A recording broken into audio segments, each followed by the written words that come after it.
Uşaqlar, adeninlə timin arasında 2 qat rabitə olur. Baxın, buradan görəcəksiniz ki, 2 qat rabitə var adeninlə timin arasında. Sitozinlə də guanin arasında 3 qat rabitə var. Baxın, buradan görəcəksiniz. Amma biz demişik ki, adeninlə guaninin kütləsi bir-birinə bərabərdir. Böyükdür sitozin, bərabərdir timin. Əgər RNT olarsa, bərabərdir urasil. Yəni bunların kütlələr bir-birinə bərabərdir, kiçikdir adeninlə guaninlə. Yəni biz bunu siklik qrupda da görürük ki, bunun aromatik quruluşunda karbon atomlarının sayı daha çoxdur, nəinki sitozində. Guanində daha çoxdur, nəinki timində. Ona görə adeninlə guaninin kütləsi deyirik bir-birinə bərabərdir. Böyükdür sitozin timin, RNT olarsa urasil də timin, sitozin və urasilə bərabərdir, kiçikdirlər adenin və guaninlə. Başqa bizə nə kimi belə deyək, qarşımıza testlər rast gələ bilər? Burada belə bir şey rast gəlinə bilər ki, bax bu adeninli nukleotiddir, hansı ki adenin azotla əsası 5 karbonlu pentoza və fosfat turşusu qalığından ibarət bir nukleotiddir.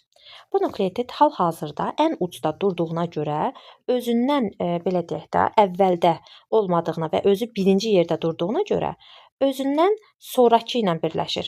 Hansı ki özünün pentoza şəkəri ilə digər nukleotidin fosfat turşusu arasında rabitə əmələ gətirir.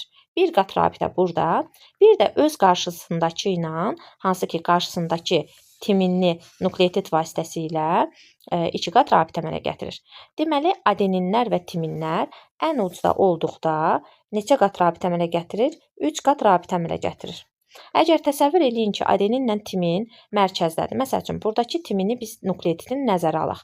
Timin nukleotidi dedikdə, timin azot əsası, pentoza şəkəri və fosfat turşusu qalığı nəzərdə tutulur. Baxın, özündən əvvəlki ilə birləşir, sonrakı ilə birləşir və qarşısındakı nukleotidlə 2 rabitə əmələ gətirir. Deməli, minimum adeninlə timin 3 qat rabitə, maksimum isə 4 qat rabitə əmələ gətirmiş olur. Yaxşı, bəs guaninlərlə sitozinlərdə necədir? Əgər təsəvvür eləyin ki, baxaq indi guaninli nukleotidə.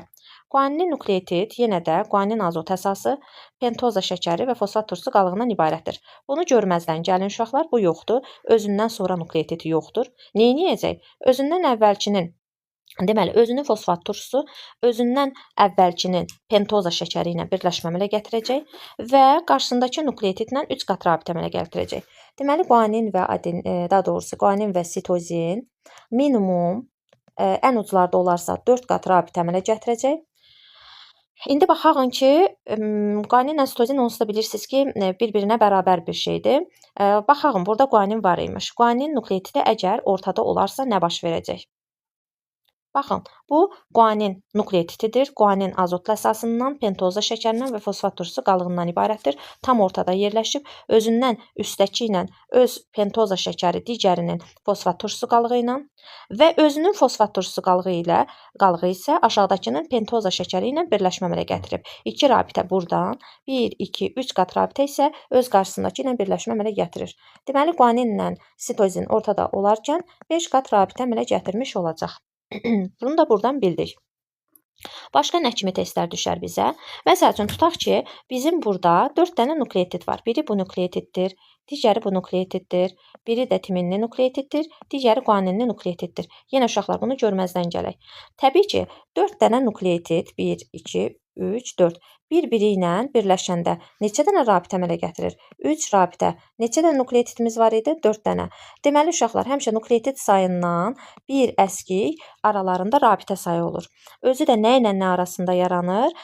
Birinin pentoza şəkəri ilə digərinin fosfat arasında, özünün pentoza şəkəri ilə digərinin fosfat turşusu qalığı arasında, özünün pentozası ilə digərinin fosfat turşusu qalığı arasında bu şəkildə birləşə-birləşə gedir. Başqa bizə nə kimi sual düşə bilər? Bizə belə deyək, pentoza və fosfat turşusu qalığı arasında bəzən rabitə sayı soruşula bilər. Məsələn, bizə tutaq ki, verilər ki, DNT-də 100 dənə nukleotid var. Tapın görək, ümumi DNT-də pentoza şəkəri ilə fosfat turşusu arasında belə yazaq da bunu. Pentoza şəkəri ilə bax DNT-də 100 dənə ümumilikdə 2 zəncirində cəmi nukleotid var DNT molekulunda. Və bizdən soruşar ki, pentoza şəkəri ilə fosfat turşusu qalığı arasındakı neçə dənə rabitə var? Biz bilirik ki, hər bir nukleotiddə pentoza zaten belə deyək də, bir nukleotidi əmələ gətirmək üçün öz tərkibində pentoza ilə fosfat turşusu arasında rabitə var. Əlimizdə 100 dənə nukleotid varsa, deməli 100 dənə pentoza şəkəri ilə fosfat turşusu qalığı arasında rabitə ilə 100 dənə burdan var. Və bayaq sizə başa saldığım kimi, uşaqlar, bir nukleotidin pentozası digər qonşu nukleotidin fosfat turşusu qalığı arasında da rabitə əmələ gətirir. Və demişdim ki, nukleotid sayından bir əskik rabitə olur. DNT də 2 zəncirdən ibarət olduğuna görə bir əskik rabitə burada, bir əskik rabitə burada yaranmış olar.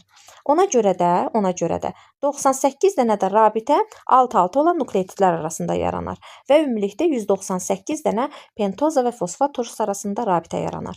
Yəni bu kimi suallar sizə düşmə ehtimalı var.